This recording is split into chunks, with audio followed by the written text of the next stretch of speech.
to become expert in a field, is it required to have a PhD? Not necessary. किसने कहा ये?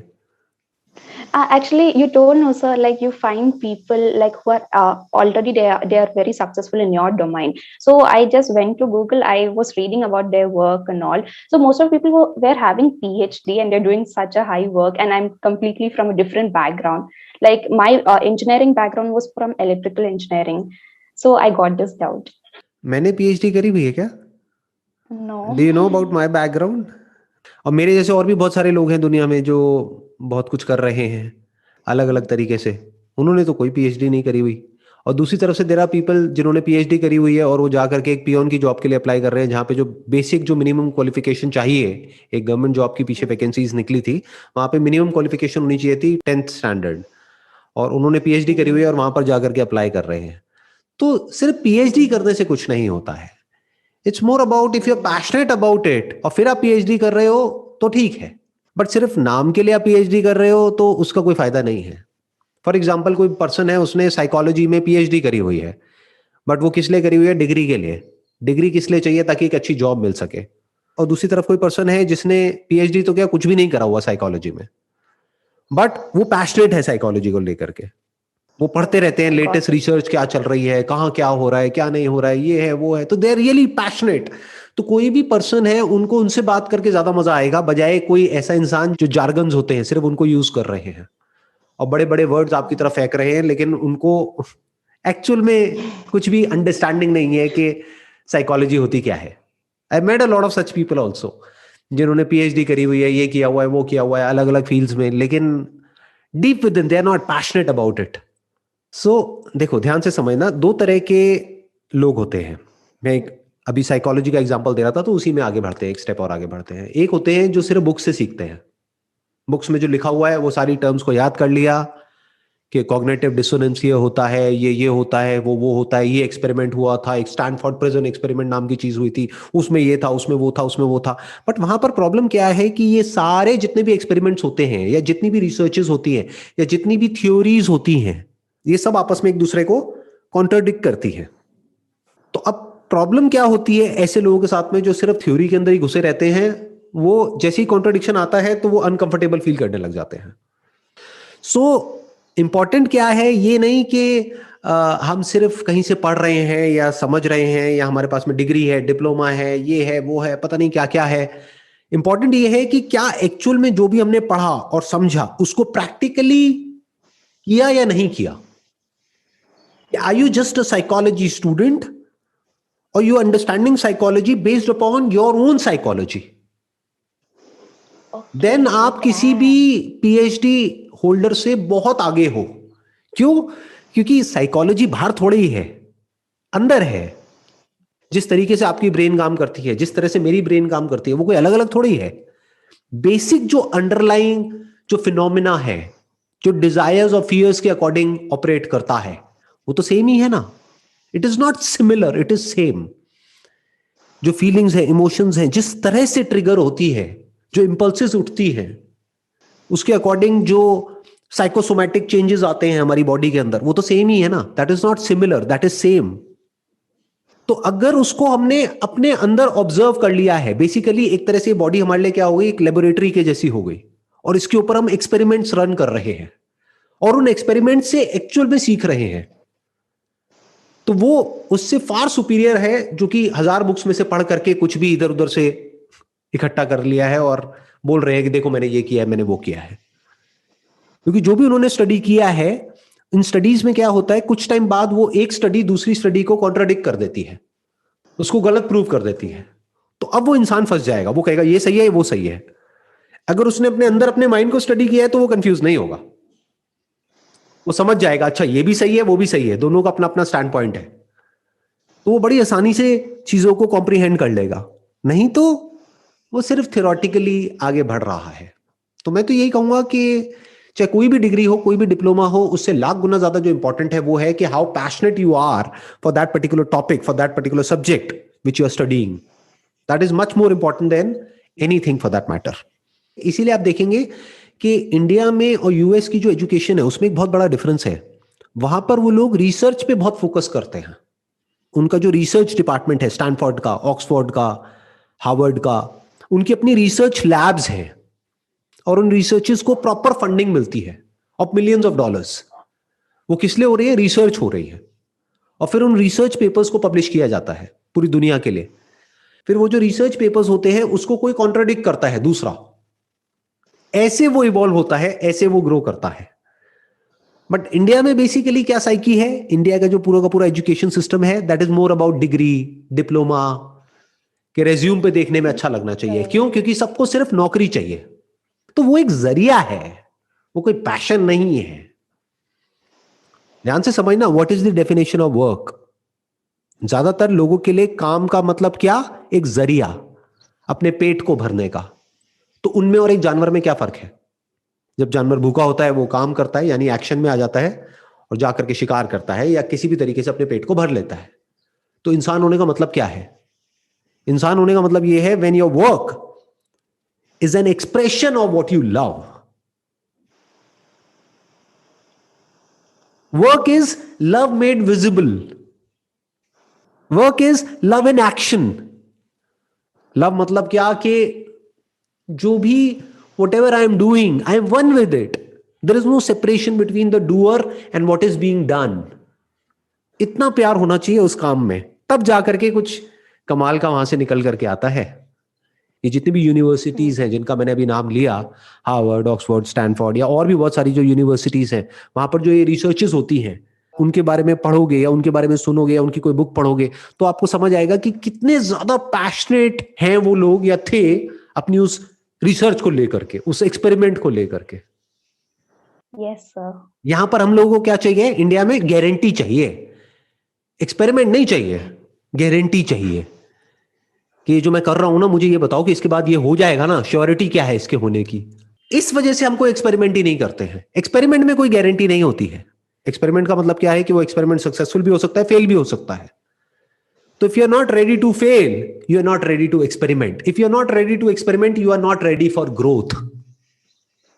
If you're not growing in life, you are not living. You are as good as dead. तो इस सबकी शुरुआत कहां से होती है? When we are ready to fail in an experiment called life. After you explained this, I got a new perception towards work, like how Right. exactly to be passionate. एक मैं आपको बताता हूं, एक मैंने अभी कुछ टाइम पहले एक बुक पढ़ी थी, उसमें बड़ा इंटरेस्टिंग एक थॉट था। वो थॉट मैं आपके साथ में शेयर करता हूं, वर्क के बारे में। Yeah, sure.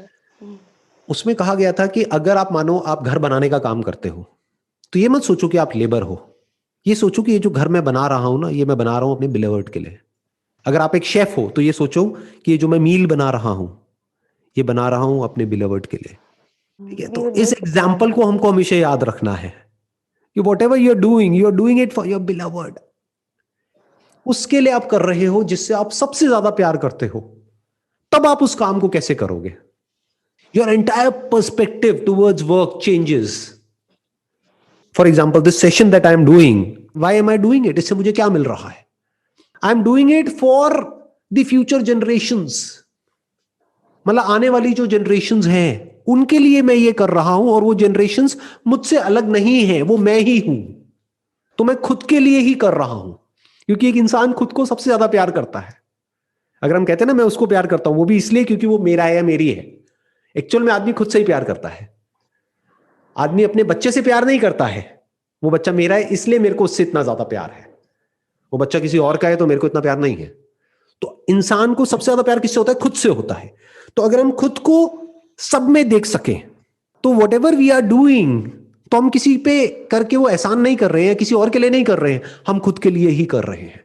तो वहां पर एक अलग लेवल का पैशन आ जाता है। I am so passionate about the sessions that I am doing, चाहे फिर मैं घर से बैठ करके कर रहा हूं, अभी फिलहाल घर से कर रहा हूं, या फिर अपने ऑडिटोरियम में कर रहा हूं, या किसी स्टेडियम में कर रहा हूं, कहीं भी कर रहा हूं, कोई फर्क नहीं पड़ता, क्योंकि मुझे पता है कि ये किसके लिए हो रहा है, क्यों हो रहा है।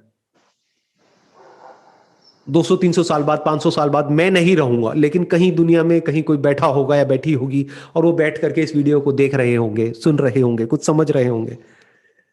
तो क्या वो मुझसे अलग हैं? Same. Today I understood how this is why you're so passionate. Now I have two questions, sir. I'll बताइए। ask both. You can tell it in short. So, Sure. how to get rid of the superstitious beliefs, or like actually, I have watched many of your videos, and yes, I have understood that whatever those superstitious beliefs are there, they're like it is all fake. Like I know in reality anything can happen. Like we don't have control over them.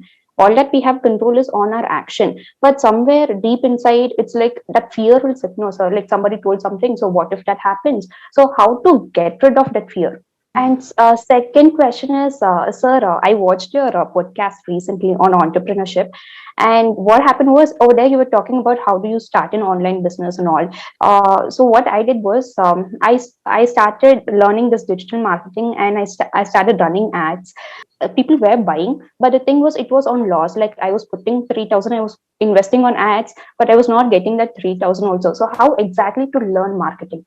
ठीक है, तो मैं इन दोनों questions को एक एक करके answer करता हूँ। सबसे पहले तो जो पहला आपका क्वेश्चन है कि जो हमारे सुपरस्टिशियस बिलीफ्स होते हैं उससे कैसे बाहर निकलें। पहले आपको समझना होगा जितने भी बिलीफ्स होते हैं, बिलीफ मींस सुपरस्टिशन, क्योंकि रियलिटी में बिलीफ के लिए कोई जगह नहीं होती है। जो भी आपके बिलीफ्स हैं, रिलीजन को लेकर के, सोसाइटी को लेकर के, या जिस भी कल्ट को आप फॉलो कर रहे हो, किसी पर्सन को आप फॉलो कर रहे हो, किसी पर्सन के बारे में आपके कुछ बिलीफ्स हैं कि वो अच्छा है, वो बुरा है, ये है, वो है, तो जितने भी बिलीफ्स हैं वो सारे सुपरस्टिशंस ही है। तो belief is not different from superstition, belief is superstition. Believe करना पड़ रहा है मतलब क्या? मतलब आपको पता नहीं है। जहां पर क्लियर पता है वहां पे किसी बिलीफ की जरूरत नहीं है। You believe that the law of gravity exist, or you know it for sure that the law of gravity exists. Know it for sure. Know it for sure, scientifically proven, right? तो ये belief में और reality में फर्क होता है। तो अब आते हैं कि अब इससे फ्री कैसे हुआ जाता है। जो भी हमारे बिलीफ्स हैं, जितने भी बिलीफ्स हैं उस पर क्वेश्चन मार्क लगा दो और वहीं पर रुक जाओ। मुझे नहीं पता कि ये सही है या गलत है, तो आप हल्के फुल्के हो जाते हो। और ये जितने भी बिलीफ्स होते हैं ना, इनको ध्यान से समझना। ये सब क्या होते हैं? ये बेसिकली अपने आप में सेल्फ फुलफिलिंग प्रोफेसीज की तरह होते हैं। आपको पता है ये टर्म क्या है? ये जो टर्म मैंने यूज करी है, do you have any idea? I was about to ask you that question. What is that word, sir? अच्छा, आपने पिग्मेलियन इफेक्ट के बारे में सुना है? कहीं ना कहीं सुना होगा। पिग्मेलियन बेसिकली क्या है कि ग्रीक माइथोलॉजी के अंदर पिग्मेलियन नाम का एक आदमी था। उसने एक पत्थर की मूर्ति बनाई।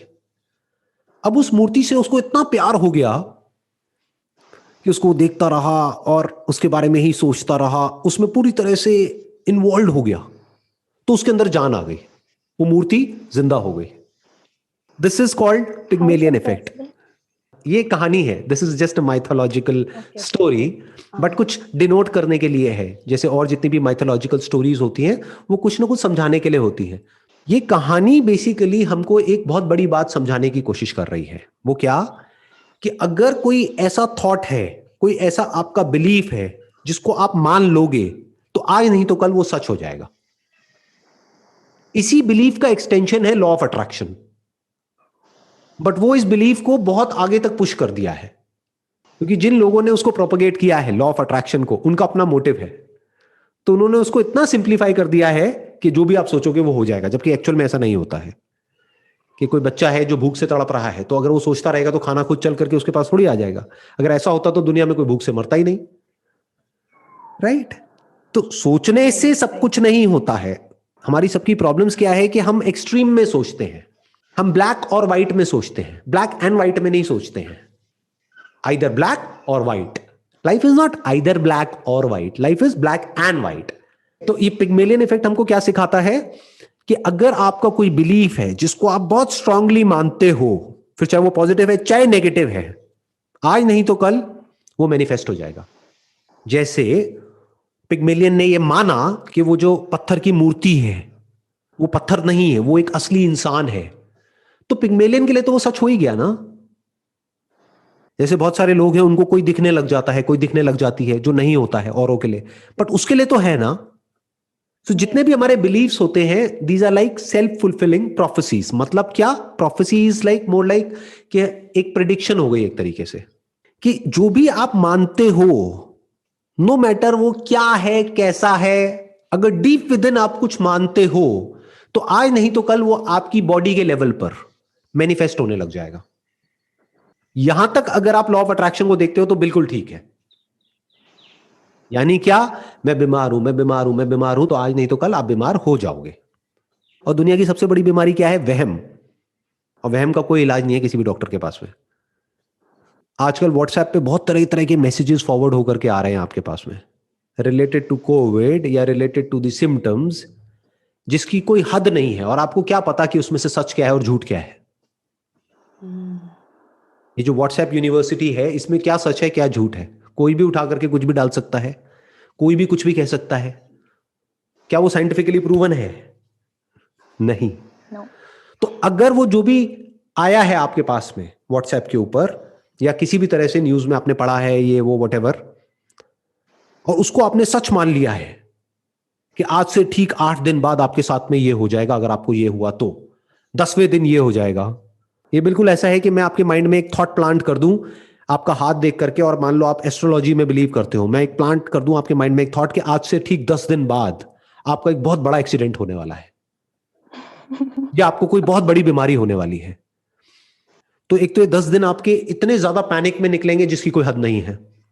उसकी वजह से अगर कुछ नहीं भी होना होगा तो 10वें दिन आपको अपने आप ही वो सब होने लग जाएगा जो भी मैंने कहा था। That is like a self fulfilling prophecy. इसका मतलब क्या है कि कुछ भी ऐसा जो कि एक बिलीफ है, उसको अपने माइंड में कभी प्लांट करो ही मत। रियलिटी के अकॉर्डिंग चलो। आपको पहले स्टेप में ही पता होना चाहिए कि क्या बिलीफ है और क्या रियलिटी है। कोई भी उठ करके कुछ भी बोल रहा है तो उसको मान नहीं लेना है, unless and until it is scientifically proven without a shadow of doubt.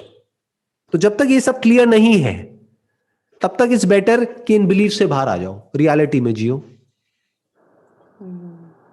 इससे बाहर कैसे आओगे? ये सब जो भी कुछ आ रहा है व्हाट्सएप पे, मान लो 2-4 आपके फ्रेंड्स हैं वो इस तरह का कुछ भेजते जा रहे हैं, उनको ब्लॉक कर दो। ब्लॉक नहीं करना तो म्यूट कर दो। न्यूज फीड जो होती है, जो गूगल में नीचे न्यूज फीड चल रही होती है, उसकी एक सेटिंग्स में जाकर के उसको ऑफ करने का एक ऑप्शन होता है, उसको ऑफ कर दो। क्यों Yes, पढ़ते I रहना have है done फालतू की that, न्यूज? sir. और मजे की बात बताऊं, ये जो न्यूज चैनल्स है ना जितने भी, ये तभी चल सकते हैं जब आपके माइंड में एक अनसर्टेनिटी क्रिएट करी जाए। इस दुनिया में सबसे बड़ा फियर होता है फियर ऑफ द अननोन। जब मीडिया आपको इस तरीके से दिखाएगा कि सब कुछ अनसर्टेन है, कुछ नहीं पता है कि कल आपके साथ में क्या होने वाला है, तो जितना आप डरोगे उतना ही आप मीडिया से और ज्यादा अटैच्ड हो जाओगे। This is the psychology behind the media houses, these news channels. Wait, that is what they're applying on us also. Right, that's how they can survive, that's how they can grow. कि वो जितनी uncertainty आपके लिए create करेंगे आपके mind में, जितना एक चीज को बढ़ा चढ़ा करके आपको इस तरीके से दिखाएंगे कि दुनिया खत्म होने वाली है, उतना ही आप मीडिया से और अटैच होते चले जाओगे। उससे निकलने का क्या तरीका है? आप समझो उनका क्या मोटिव है, वो क्या चाहते हैं। अगर आपकी लाइफ में सर्टेनिटी आ जाए, कंट्रोल आ जाए, तो आप सबसे पहले मीडिया को छोड़ दोगे।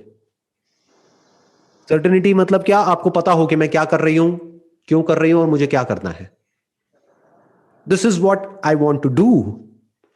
तो मीडिया का वहां पर कोई रोल नहीं है, वो आपको कंट्रोल नहीं कर सकता, क्योंकि एक क्लियर कट गोल है आपके पास में, एक पर्पस है, आपका माइंड वहां पर फोकस्ड है। तो उससे रिलेटेड जो इंफॉर्मेशन है उसको आप गैदर करोगे, बाकी जो उससे रिलेटेड नहीं है उस सबको छोड़ दोगे। एक बिलीफ में और रियलिटी में आप फर्क देख पाओगे। You got the answer Yes, for sir. This question? Got it, sir. Like I got the clear answer. Perfect. Like अब I नेक्स्ट क्वेश्चन understood. पे आ जाते हैं, last but not the least. जो आपने क्वेश्चन पूछा है कि बिजनेस में अपना मार्केटिंग जो स्किल्स हैं, डिजिटल मार्केटिंग जो स्किल्स हैं, उसको कैसे इंप्रूव किया जाए। क्योंकि जो आप बिजनेस अभी कर रहे हैं या करा था आपने, अभी भी कर रहे हैं या किया था? Sir, like doing side by, like I'm just doing it, like not regularly. Like sometimes I run ads, I see whether I'm on getting it or Instagram, on not, and again Facebook I और learn. Google? कहाँ पे? Amazon, Instagram, sir. Amazon. amazon पे। Okay, तो amazon पे आपने कुछ products list कर दिए हैं? Yes, sir. ओके, तो उन प्रोडक्ट्स को आपने लिस्ट कर दिया है, कहीं से सोर्स किया होगा उन प्रोडक्ट्स को, और अब आप amazon पे एड्स रन कर रहे हैं उन प्रोडक्ट्स को बेचने के लिए। बट द प्रॉब्लम इज कि वो जो एड का एक्सपेंस है वो आपके It is प्रॉफिट से way ज्यादा है। higher. तो वहां पे थोड़ा सा दिमाग लगाओ कि किस तरीके से आप अपनी एड को डिजाइन कर सकते हो कि जो CTR रेशियो है वो बढ़ जाए। CTR होता है क्लिक थ्रू रेट। आपने पीछे से बैकएंड से देखा होगा कि कितने लोग आपकी एड पे क्लिक कर रहे हैं। तो CTR को आपको बढ़ाना है। मान लो अभी 1% है, तो उसको बढ़ा करके अगर आप 2% कर दोगे तो ओवरऑल एड का एक्सपेंस आपका आधा आ गया, तो प्रॉफिट जनरेट हो गया। अब वो CTR कम क्यों है? क्योंकि एड इतनी अट्रैक्टिव नहीं है। एड को अट्रैक्टिव कैसे बनाएं? सोचो, दिमाग लगाओ, सीखो एड को अट्रैक्टिव कैसे बनाते हैं। मे बी जो आप प्रोडक्ट दे रहे हो उसके साथ में कुछ फ्री भी दे दो, हो सकता है CTR एकदम से डबल हो जाए। इंडिया में लोगों को फ्री की चीजें बहुत पसंद है, ये इंडियन साइकी है। एक फ्री और एक डिस्काउंट, ये दो साइकी है इंडियन कंज्यूमर की। इसको अगर आप बारीकी से समझते हैं तो आप अपनी एड को इस तरीके से डिजाइन कर सकते हैं कि बड़ी तेजी से आपको रिस्पॉन्स मिलेगा उसके अंदर। You got all the answers? जो भी आपके क्वेश्चंस Yes, थे sir. उन I सबके? got all the answers and super clarity. Thank you, great, sir. Most welcome.